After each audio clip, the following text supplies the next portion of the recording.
அஸ்ஸலாமு அலைக்கும் வரஹ்மத்துல்லாஹி வபரகாத்துஹு. அல்ஹம்துலில்லாஹி நஹ்மதுஹு வ நஸ்தஈனுஹு வ நஸ்தக்ஃபிருஹு வ நஊது பில்லாஹி மின் ஷுரூரி அன்ஃபுஸினா வ மின் ஸய்யிஆத்தி அமாலினா மன் யஹ்திஹில்லாஹு ஃபலா முதில்ல லஹு வ மன் யுضلில்ஹு ஃபலா ஹாதிய லஹு வ அஷ்ஹது அன் லா இலாஹ இல்லல்லாஹு வஹ்தஹு லா ஷரீக லஹு வ அஷ்ஹது அன்ன முஹம்மதன் அப்துஹு வ ரசூலுஹு அம்மா பஅத். கண்ணியத்திற்குரிய எல்லாம் வல்ல அல்லாஹு ஜல்ல ஷானஹு தஆலாவின் நல்லடியார்களே, இஸ்லாத்தின் பார்வையில் உறைவிடம் என்ற இந்த தொடர் ஜும்மா உரையில் வீடுகள் சம்பந்தமான சட்டங்களை நம்ம பார்த்து வருகிறோம். அதில் இன்றைய தினம் நம்முடைய வீடுகளை கட்டும் பொழுது தமிழகத்தில் உள்ள பல ஊர்களில், வட இந்தியாவில் உள்ள சில ஊர்களிலேயும் அந்த ஊர் பள்ளிவாசலுடைய மினாரா இருக்கு இல்லையா, அதுக்கு மேலே வீடு கட்டக்கூடாது என்று நம்பிக்கை இருக்கிறது. ஒரு ஊரில் மினாரா, பள்ளிவாசலுடைய மினாரா இருந்தால் அது ஒரு 20 அடியில் இருக்கும் என்று சொன்னால் எந்த ஒரு மாடியும் 20 அடிக்கு மேலே போகக்கூடாது, அந்த பள்ளிவாசலுடைய உயரத்தை கணக்கில் கொண்டு தான் வீடுகள் கட்டணும் என்று நம்பிக்கை இருக்கிறது. சில கிராமங்களில் கட்டாயமான சட்டமே இருக்குது, ஜமாத்து கட்டுப்பாடு இருக்குது. வீடு கட்டுவதாக இருந்தால் பள்ளிவாசலுக்கு மேலே வீடு கட்டினாங்கன்னா ஊரை விட்டு நீக்கிடுவாங்க, நடவடிக்கை எடுப்பாங்க. அப்போ இந்த பள்ளிவாசலுக்கு மேலே கட்டக்கூடாது என்ற இந்த நம்பிக்கை இஸ்லாமிய அடிப்படையில் சரிதானா? பள்ளிவாசல்னால் மினாராவை சொல்கிறாங்க. பள்ளிவாசல்னு சொன்னால் 2 மாடி ஒரு 20 அடி 30 தான் இருக்குது. அவங்க சொல்வது எதை சொல்கிறாங்கன்னு கேட்டால், பள்ளிவாசலுக்கு மேலே உயரமாக கட்டப்படக்கூடிய அந்த மினாரா தான் அளவு அப்படின்னு சொல்கிறார்கள். அப்போ முதல்ல இதை விளங்கி கொள்வதாக இருந்தால், இந்த பள்ளிவாசலுக்கு மினாரா கட்டுவது இஸ்லாத்தில் உள்ளதா? மினாரா கட்டுற வழக்கமே பின்னாடி ஏற்பட்டது. நபிகள் நாயகம் ஸல்லல்லாஹு அலைஹி வஸல்லம் அவங்களுடைய மஸ்ஜித் நபவிக்கு அவங்க இருந்த காலத்திலையும் 4 கலீஃபாக்களுடைய காலத்திலையும் மினாரா கிடையாது. ரசூலுல்லாஹ்வுடைய காலத்திலையும் கிடையாது, 4 கலீஃபாக்களுடைய காலத்திலையும் மினாராக்கள் கிடையாது. ஹிஜ்ரி 88 தான் உமர் இப்னு அப்துல் அசீஸ் அவர் கவர்னராக இருக்கும் பொழுது, வலீத் என்பவர் அதிபராக இருக்கிறார் கலீஃபாவாக. உமர் இப்னு அப்துல் அசீஸ் மதீனாவுடைய கவர்னராக நியமிக்கப்பட்டிருந்தார். அவருடைய ஆட்சியில் தான் மஸ்ஜித் நபவியில், ரசூலுல்லாஹ்வுடைய பள்ளிங்கிறோம்ல, அந்த பள்ளிவாசலில் 4 முனையிலையும் 4 மினாரா கட்டினார். அதான் முதல்ல மினாரா கட்டுற வழக்கமே 88 தான் வருது, ஹிஜ்ரி 88. அதாவது நபிகள் நாயகம் ஸல்லல்லாஹு அலைஹி வஸல்லம் மரணித்து ஒரு 78 ஆண்டுகளுக்கு பிறகு தான் இந்த மினாரா கட்டுற வழக்கமே வந்திருக்குது. அதை தொடர்ந்து பல ஊர்கள்லையும் என்ன செஞ்சாங்கன்னா, உமையாக்களுடைய ஆட்சியில் கட்டப்படுற பள்ளிவாசல்னால் ஒரு உயரமாக இருக்கட்டுமே என்று கட்டினார்கள். அது தடை செய்யப்பட்டது கிடையாது, ஒரு அடையாளத்துக்காக கட்டலாம். பள்ளிவாசல் எங்கே இருக்குது என்று தூரத்திலிருந்து அறிந்து கொள்வதற்காக வேண்டியும், பள்ளிவாசல் சொல்லப்படுற பாங்கு, அப்போ மைக்கெல்லாம் கிடையாதுல்ல, அந்த பாங்கு சத்தம் அதிகமான தொலைவுக்கு செல்வதாக இருந்தால் உயரமாக இருந்தால் தான் அது நல்லா இருக்கும் என்ற நோக்கத்தில் மினாரா கட்டினாங்க. அந்த நோக்கத்துக்கு மினாரா கட்டுவது தவறு கிடையாது என்றாலும், அது இஸ்லாத்தினுடைய அம்சமாக அது இல்லைங்கும்போது, அது ஒரு மனிதனுடைய கற்பனையில் தான் அந்த மினாரா உண்டாயிருக்குன்னு சொல்லும் பொழுது, அதுக்கு மேலே வீடு கட்டக்கூடாதுன்னு சொல்ல இவங்க யார்? மினாராவே நம்மளாக உண்டாகி கொண்டு ஒரு மினாரா உண்டாக்கி கொண்டு இதுக்கு மேலே கட்டக்கூடாதுன்னு எப்படி? மினாரா கட்டுறது முடிவெடுக்கிறது யார்? ஒரு மனுஷன் தானே. ஒரு மனுஷனோ ஒரு ஜமாத்து நிர்வாகமோ என்ன செய்வாங்க, நம்ம ஊரில் ஒரு 100 அடிக்கு மினாரா கட்டுவோன்னு முடிவெடுப்பாங்க. இவன் 100 அடிக்கு முடிவெடுத்த உடனே அனைவருக்கும் வீடு கட்டுறதுக்கு சட்டமாகுமா? ஒரு மனிதர்கள் எடுக்கக்கூடிய ஒரு முடிவின் அடிப்படையில் எல்லா மனிதர்களுடைய முடிவை மாற்ற நினைப்பது இஸ்லாத்துக்கு எதிரானது. அதனால் பள்ளிவாசல் மினாராவுக்கு மேலே வீடு கட்டினாலும் தப்பு கிடையாது. மினாராங்கிற ஒரு கணக்கே கிடையாது. மினாராவுக்கு மார்க்கிறதுக்கு சம்பந்தம் அனுமதிக்கலாம், தப்புன்னு சொல்ல முடியாது, அது அனுமதிக்கலாமே தவிர மினாரா தான் அந்த அளவுகோல். இன்னும் சொல்ல போனால், அல்லாஹ் ஒரு விஷயத்துக்கு ஒரு அளவுகோல் போட்டு தந்திருந்தான்னு வைங்க, அதை மீறக்கூடாதுன்னு சொன்னாலாச்சும் ஒரு லாஜிக் இருக்கிறது. அல்லாஹ் காபத்துல்லாவுக்கு மற்ற எதுக்காச்சும் மினாரா போட்டு தந்தானா? இத்தனை அடியில் இருக்கணும்னு உயரத்தை போட்டு தந்தானா? மனிதர்கள் தான் இதை முடிவு செய்கிறோம். பள்ளிவாசலுடைய உயரத்தை முடிவு செய்வதும் மனிதர்கள் தான் செய்கிறமே தவிர, அதனுடைய மினாராக்களை முடிவு செய்வதும் மனிதர்கள் தான் செய்கிறமே தவிர, அல்லாஹ் நமக்கு என்ன செய்யலை, ஒரு அளவு குறித்து தரவில்லை. இத்தனை அடி என்று அப்படியாவது ஹதீஸில் வந்திருக்குதா? வீடு கட்டுவதாக இருந்தால் ஒரு 40 அடிக்கு மேல் 50 அடிக்கு மேல் கட்டக்கூடாதுன்னு இருக்குது, அதெல்லாம் சொல்லவே இல்லை. ஏன்னு கேட்டால் காலத்துக்கு தகுந்த மாதிரி அது மாற்றங்கள் வந்துக்கிட்டே இருக்கும். அந்த காலத்துடைய மெட்டீரியலை கொண்டு 40 மாடிலாம் கட்ட முடியாது. அந்த காலத்தில் ரசூலுல்லாஹ் காலத்தில் பயன்படுத்துகிற அந்த களிமண்ணை கொண்டு அவ்வளோ உயரமாக கட்ட முடியாது. பிறகு காலப்போக்கில் அதுக்குரிய சாதனங்கள் கண்டுபிடிக்கப்பட்ட பிறகு அந்த அதிகமாக கட்டலான்னு வரும். அதனால் இஸ்லாம் அதில் தலையிடலை. மினாராவுடைய உயரமோ பள்ளிவாசலுடைய உயரமோ வீடுகளுடைய உயரமோ சொல்லவே இல்லை. அதனால் எந்த ஒரு மாதிரியான கட்டிடத்தை நீங்கள் உயரமாக வேண்டாலும் கட்டலாம். சில ஊர்களில் சில நாடுகளில் சில சட்டம் போட்டிருப்பாங்க. அது வந்து நாட்டு சட்டம் என்பதற்காக நம்ம மீற முடியாது. சில இடங்கள் என்ன செய்வாங்கன்னா, இந்த கலங்கரை விளக்கம் இருக்கும், அதை தாண்டி கட்டக்கூடாது என்று சட்டம் போட்டு வச்சுருப்பார்கள் சில பெரு நகரங்களில். அந்த ஊருடைய சட்டம் அதுவாக இருக்குமே, ஆனால் ஊர் சட்டம் என்பதற்காக நம்ம கட்டுப்படலாம். ஏன்னு கேட்டால் இப்போ கப்பலை திசை திருப்பி விட்டுரும், கலங்கரை விளக்கத்தை மறைச்சிரும் இப்படின்னு உலக நன்மையை கருதி சில காரணங்களுக்காக நம்ம தமிழ்நாட்டிலே சில நகரங்களில் என்ன இருக்குது, இத்தனை உயரத்துக்கு மேலே கட்டக்கூடாதுன்னு சட்டம் இருக்குது. அது அரசாங்க சட்டம், அது ஒரு காரணத்திற்காக சொல்லப்படுற சட்டம். அது மார்க்கத்துக்கு சம்பந்தம் இல்லை. நம்ம அரசாங்கத்துடைய கட்டுப்படணுமே என்ற ஒரு காரணத்திற்கு, இல்லாட்டி அனுமதிக்க மாட்டானே, இல்லாட்டி நீ அப்ரூவல் அவன் தரமாட்டானே அப்படிங்கிற வகையில் அது செஞ்சால் அதுக்கு அதில் குற்றம் கிடையாது. இது இஸ்லாத்தில் உள்ளது, இஸ்லாம் இப்படி தான் சொல்லுகிறது என்று செய்வார்களே ஆனால் அதுக்கும் மார்க்கத்துக்கும் சம்பந்தம் கிடையாது. மெனாராவுக்கும் மார்க்கத்துக்கு சம்பந்தம் கிடையாது. மெனாரா உயரத்தை வைத்து பள்ளி வீடுகள் கட்டுவதற்கு சம்பந்தம் கிடையாது. இது அறிந்து கொள்ள வேண்டிய ஒரு முக்கியமான விஷயம்.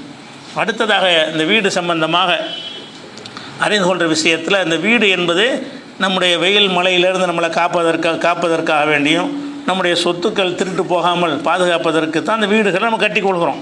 அதையெல்லாம் விட வீடுடைய முக்கியமான ஒரு விஷயம் என்னென்னு கேட்டால், அவங்களுடைய ப்ரைவசி தான் முக்கியம். நம்ம வீடு கட்டுறதுடைய இஸ்லாமிய அடிப்படையில் வீடு கட்டுறதுனுடைய முதன்மை நோக்கம் என்னென்னு கேட்டால், ஒவ்வொரு மனிதனுக்கும் அவனுக்கு ப்ரைவசின்னு ஒன்று இருக்கிறது. அந்த ப்ரைவசியை காத்துக்கொள்வதாக இருந்தால் ஒரு வீடுங்கிற ஒரு அமைப்பு வேணும். அவனுக்குன்னு தனிமைன்னு சிலது இருக்கா இல்லையா? அவன் தனிமையாக இருக்கிற நேரத்தில் அந்த தனிமையை மற்றவர்கள் பார்த்து விடக்கூடாது. வீட்டில் இருக்கும்போது சட்டையை கட்டி இருப்பான், பல மாதிரி இருப்பான். பெண்களாக இருந்தால் உபரியான ஆடைகள் இல்லாமல் இருப்பார்கள், அல்லது கணவன் மனைவி நெருக்கமாக இருப்பார்கள், பல விதமாக இருப்பார்கள். இந்த விஷயங்களை அடுத்தவர்கள் கண்களிலிருந்து காப்பாற்றுறது தான் இந்த வீட்டினுடைய முதன்மை நோக்கம். இஸ்லாமிய அடிப்படையில் வீட்டுடைய நோக்கமே என்னன்னு கேட்டால், அடுத்தவர்கள் நம்முடைய பிரைவசி தனிமையான விஷயங்களை பார்த்து விடக்கூடாது. எல்லா வீடு கட்டுவதற்கும் இதுதான் ஒரு அடிப்படையான விஷயம். அதனால தான் அல்லாஹ் என்ன சொல்கிறான்னு கேட்டால், அந்த வீடுகளை பொறுத்த வரைக்கும் ஒரு வீட்டில் நீங்கள் போகிறதா இருந்தால் திடுதிப்பு நுழைஞ்சிடக்கூடாது. திறந்து கிடக்கிற கதவு இல்லாத வீடாக இருந்தாலும் சரிதான். வீடுகளில் நுழையிறதா இருந்தால் நீங்கள் பர்மிஷன் வாங்காமல் போகக்கூடாது என்று அல்லாஹ் குர்ஆனில் கட்டளையிடுறான். எப்படி? 24வது அத்தியாயத்தில் 27வது வசனத்தில், யா அய்யுஹல்லதீன ஆமனூ, நம்பிக்கை கொண்ட மக்களே, லா தத்குலூ புயூத்தன் கைர புயூத்திக்கும், உங்கள் வீடுகள் அல்லாத வேறு வீடுகளுக்கு சென்றால், உங்கள் வீட்டுக்கு போய் பர்மிஷன் வாங்க தேவையில்லை. வீட்டிலேருந்து சும்மாவுக்கு வந்துட்டு உள்ளே போகிறீங்க, வரலாமான்னு கேட்கக்கூடாது. அது உங்கள் வீடு தான் அது. அப்போ உங்கள் வீடு அல்லாத வேறு வீடுகளுக்கு நீங்கள் நுழையக்கூடாது. ஹத்தா தஸ்தஅனிசு வ துஸல்லிமு அலா அஹ்லிஹா, அனுமதி கேட்டு சலான் சொல்லாமல் அஸ்ஸலாமு அலைக்கும் வரலாமா என்று கேட்காமல் நீங்கள் உள்ளே நுழையக்கூடாது.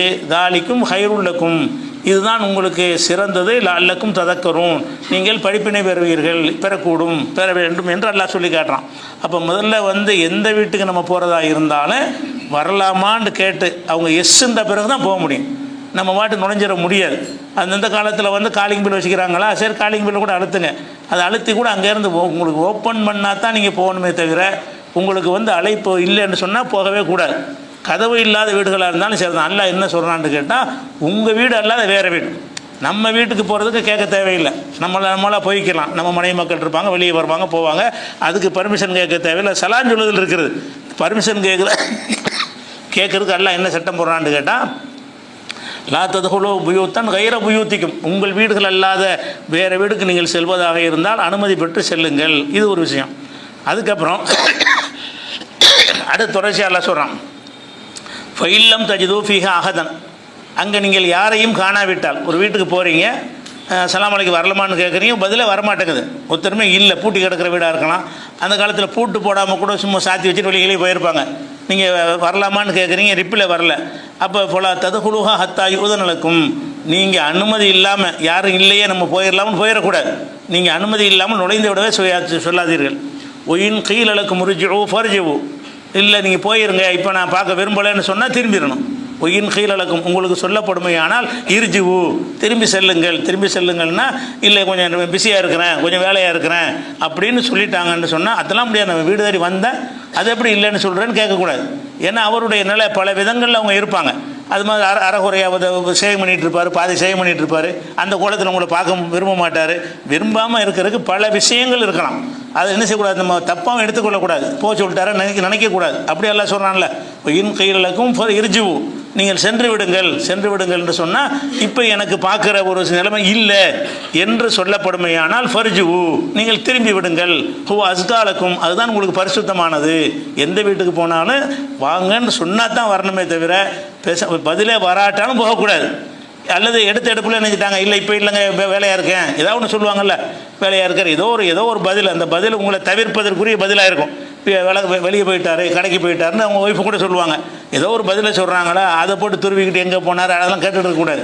அதனால் போயிட்டு வாங்கன்னு வந்துட வேண்டியதான். ஃபைன் கீழலுக்கு முறிஜுவு பொறிஜுவு, உங்களை திரும்பி சென்று விடுங்கள் என்று சொல்லப்படுமையானால் திரும்பி சென்று விடுங்கள் அப்படின்னு அல்லாஹ் 24வது சூறாவில் 28வது வசனத்தில் சொல்கிறான். அதே நேரத்தில் லைஸா அலைக்கும் ஜுனாகுன் அன் தத்ஹுலு புயூத்தன் கைர மஸ்கூனத்தின், குடியிருக்காத வீடுகள், ஃபீஹா மத்தாவுல்லக்கும், அதில் உங்களுடைய பொருள்கள் இருக்கிறது, அங்கே யார் குடியிருக்கலை, ஒரு குடோன் மாதிரி இருக்குது, உங்கள் தட்டுமுட்டு சாமான்களை போட்டு வச்சுருக்கிறீங்க, அந்த மாதிரி வீடுகளாக இருக்குமே ஆனால் நீங்கள் இப்போ எடுத்துகிட்டு வரலாம், அது பர்மிஷனாக கேட்கணும். அந்த மாதிரி நம்மளுடைய பொருள்கள் வைத்திருக்கக்கூடிய ஒரு இடமாக இருக்கிறது. மக்கள் யாரும் குடியிருக்கலை, மக்கள் குடியிருக்காக பொருள் வைக்கிற ஒரு இடமாக இருக்குமே ஆனால் அப்போ உங்கள் மீது எந்த குற்றமும் இல்லை. வல்லாஹு யஅலமு மா துப்தூன வமா தக்துமூன், நீங்கள் வெளிப்படுத்துவதையும் மறைக்கக்கூடியதையும் அல்லாஹ் அறியவனாக இருக்கிறான் என்று சொல்லி 24, 29 வசனத்தில் அல்லாஹ் என்ன சொல்கிறான், இந்த பர்மிஷன் இல்லாமல் போகக்கூடாது. குர்ஆனோட ஒரு கட்டளை ஆக்குறான் பாருங்கள். வீட்டுக்குள்ளே யாரும் கடைப்பிடிக்க மாட்டோங்கன்னு சர்வசாதாரணமாக என்ன செய்கிறோம், யார் வீட்டில் நுழைஞ்சிடறோம். அல்லாஹ் இது முக்கியமான ஒரு கட்டளையாக நமக்கு சொல்லி காட்டுகிறான். அதே மாதிரி இந்த அனுமதி வாங்காமல் போவதற்கென்று சிலருக்கு சலுகை இருக்குது.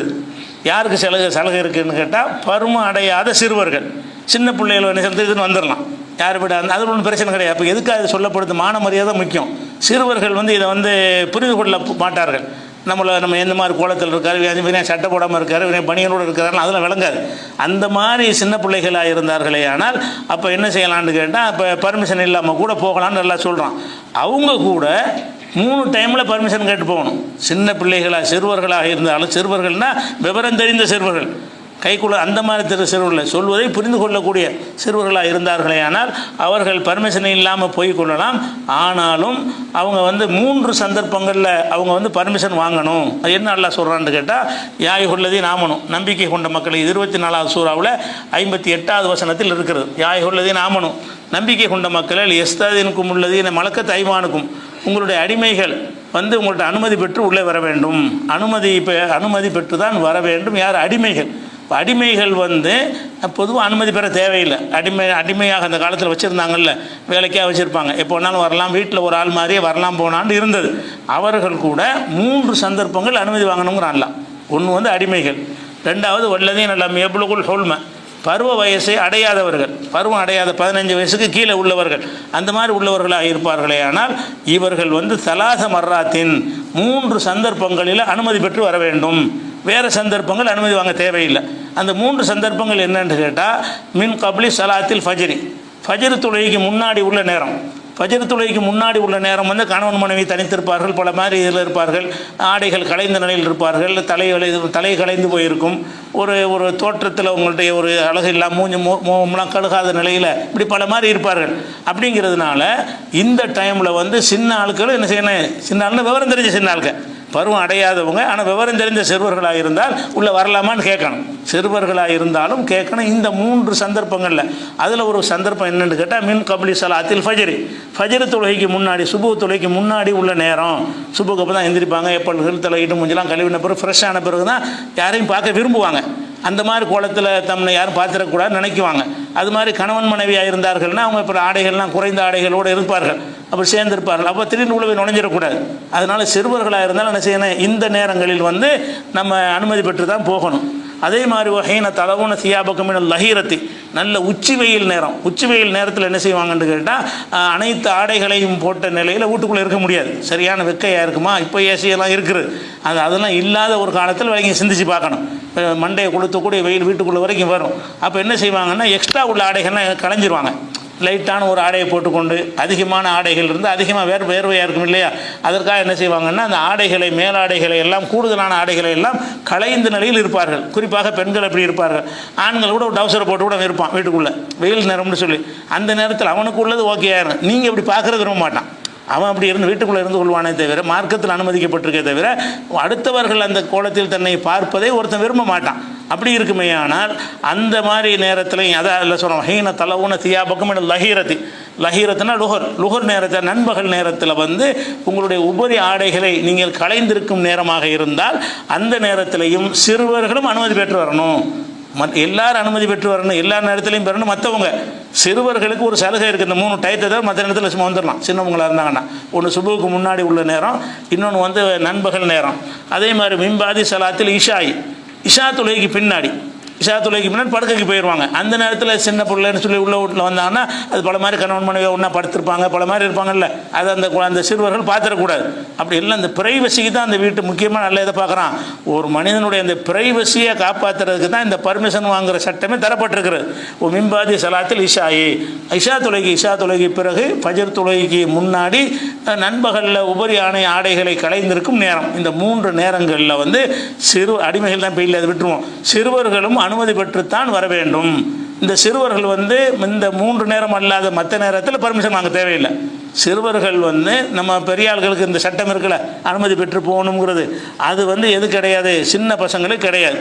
அது சொல்லிட்டு சலாசு அவுராத்தின் லக்கும், இந்த 3 வந்து நீங்கள் வந்து மறைவிடங்களை பாதுகாக்கும் நேரங்களாக இருக்கிறது அப்படின்னு சொல்லிட்டு லைசா அலைக்கும் ஜுனாகும் உல அலைகும் ஜுனாகும், உங்கள் மீதும் குற்றம் இல்லை அவர்கள் மீதும் குற்றம் இல்லை. பாதகுன்ன, இந்த 3 நேரம் அல்லாத மற்ற நேரங்களில், இந்த 3 நேரம் அல்லாத மற்ற நேரங்களில் வந்து உங்கள் வீட்டு சின்ன பிள்ளை சிறுவர்களாக இருப்பார்களே ஆனால் உள்ள எந்த நேரம் வேணாலும் வரலாம், அதில் குற்றம் இல்லை. தவாஃபுன் அலைக்கும், அவர்களை உங்கள் சுற்றியே இருக்கக்கூடிய பிள்ளைகளாக இருக்கிறார்கள் அப்படின்னு சொல்லி அல்லாஹ் 24:58 சொல்லி காட்டுறான். அப்போ இதெல்லாம் குர்ஆனில் வந்து அனுமதி பெறுவது குறித்து சொல்லப்பட்ட ஒரு வலிமையான கட்டளை.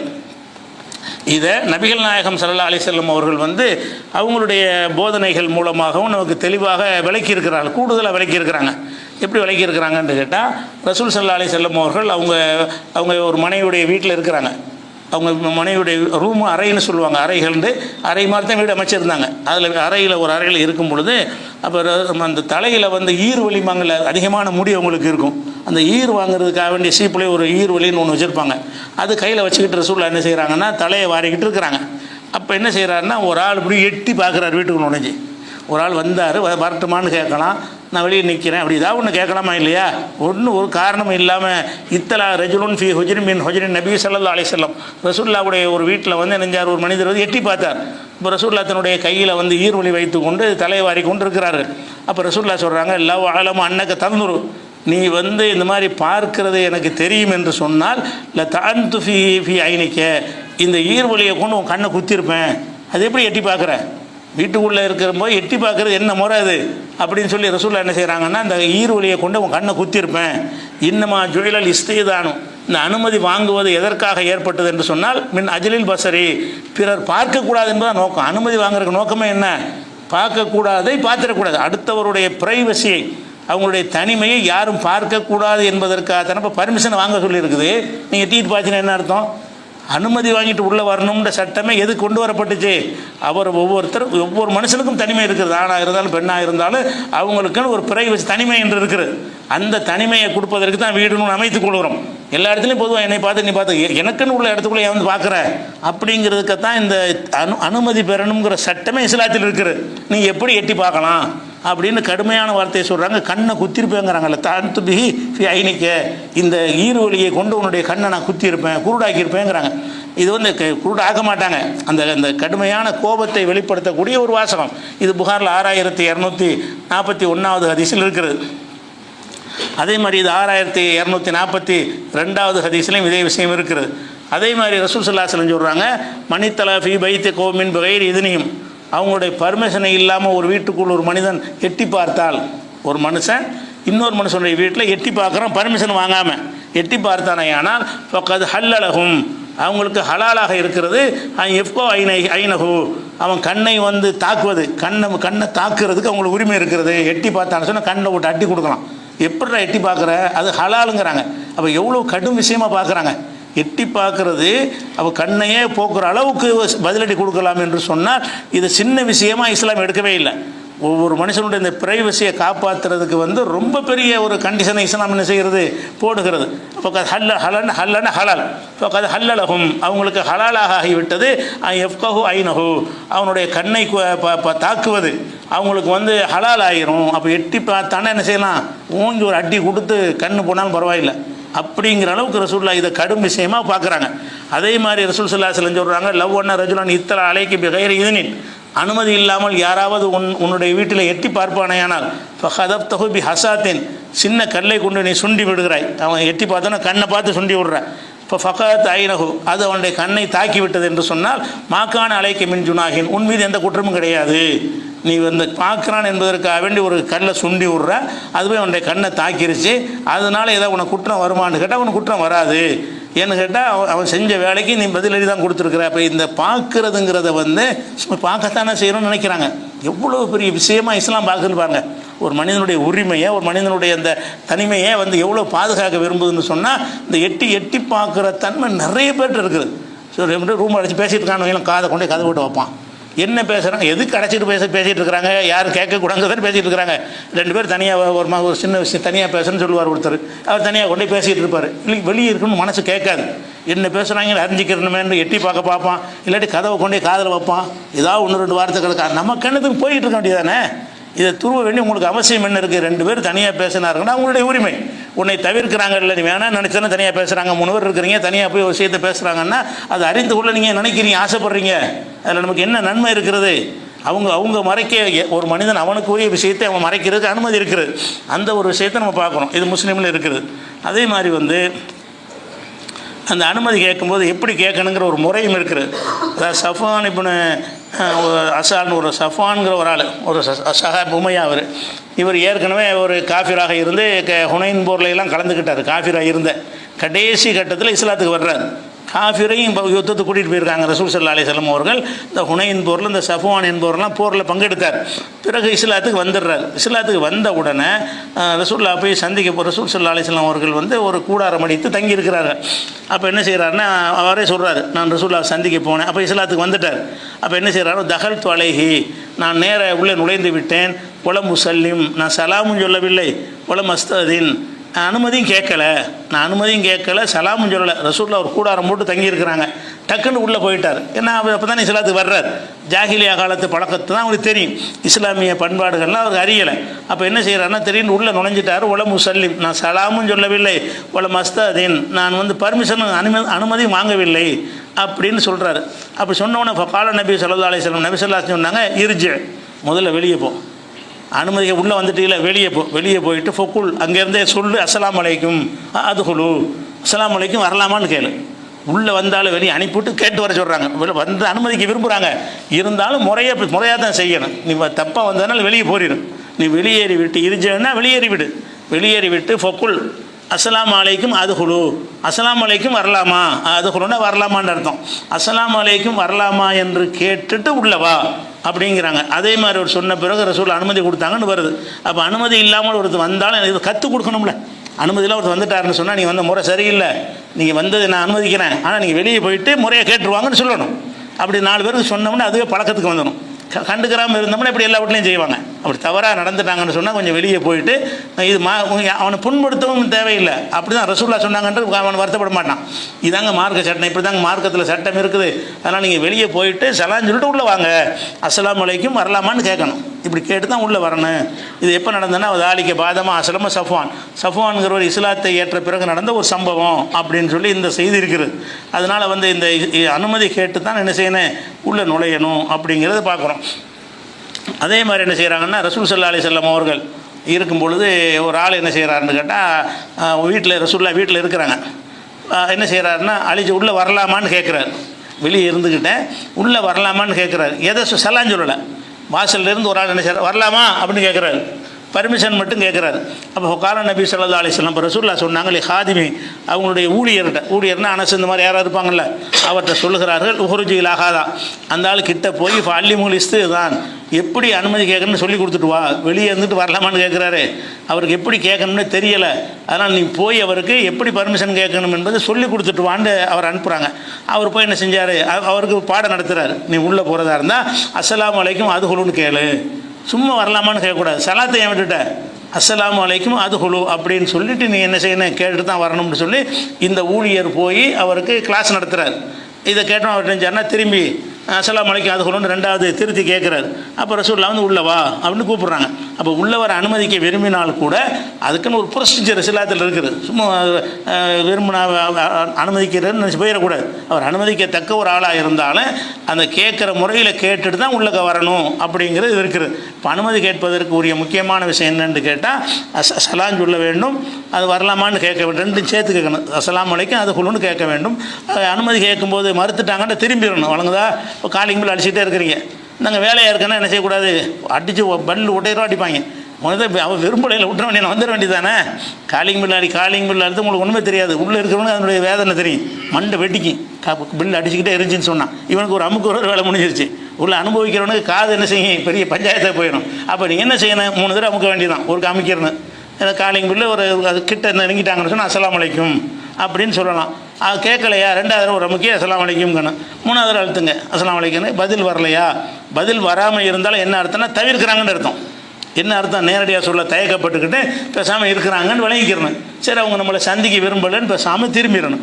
அல்லது டைரெக்டாக சொல்லிட்டாங்கன்னு வைங்க, கொஞ்சம் வேலையாக இருக்கிறேன் அப்புறம் வாங்கலேன், நாளைக்கு வாங்க, காலையில் வாங்க இப்படின்னு ஏதோ ஒரு பதிலை சொன்னார்கள்னு சொன்னால் அதை கேட்டு திரும்பணும் என்ற இந்த அனுமதி பெறுவதற்குரிய இவ்வளோ சட்டங்கள் இருக்குது. இந்த அனுமதி பெறுவது சம்பந்தமாக இன்னும் நிறைய சட்டங்கள் இருக்குது. இன்ஷா அல்லாஹ் நம்ம அதை அடுத்தடுத்த வாரங்களில் பார்க்கலாம்.